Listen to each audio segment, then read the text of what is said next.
Mimir, how'd you come to be in these lands? Lad, there comes a time in every man's life when he changes his name and heads north to make a new start. If you live long enough to do this many times over, you might end up as far north as this place. By the time I arrived, I already knew Odin by his reputation, and so I set to demonstrate my worth by coming to him with something I knew he'd value. A mystic well of knowledge. Or rather, I should say, a well of water laced with enough mystic mushrooms to make a god see visions. Oh, he was rightly impressed. Can't say for sure what he saw that led him to try gouging out his own eyes, but I managed to restrain him before he finished the job. Then I persuaded him it has been his sacrifice made for an even higher form of sight to be bestowed. Blah, de blah, de blah, de blah. I used to think he never caught on, but the day he took my eye, I realised he had never been fooled. He knew I'd outwitted him, called the lesson wisdom, and hired me to make sure from then on I was on his side. And for a long, long time I truly was. Doesn't mean he didn't hold a grudge.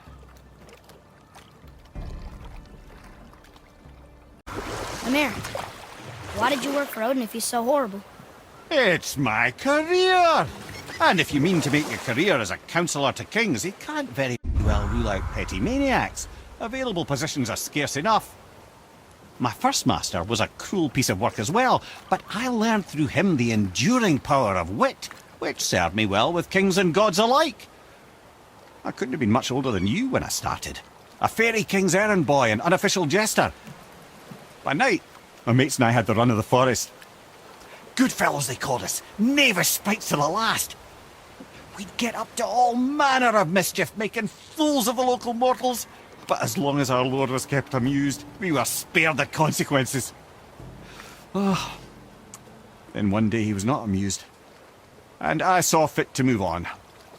Thankfully, the ages and roads travelled since then have turned me from that merry wanderer into the paragon of virtue you see before you today. Mimir, I still don't get why you ever wanted to work for Odin. Back then, I was young enough to still be ambitious.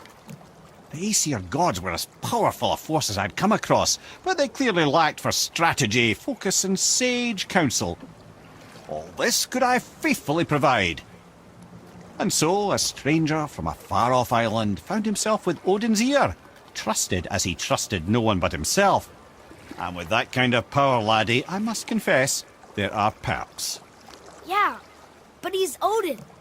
I never claimed to be perfect, laddie, only clever. And often too clever by half. So what'd you do to get Odin so mad at you?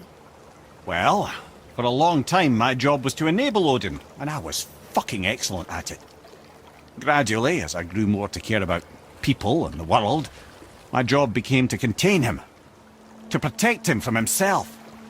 By serving peace, I served his interests as well, that's the truth. But he saw it as disloyalty.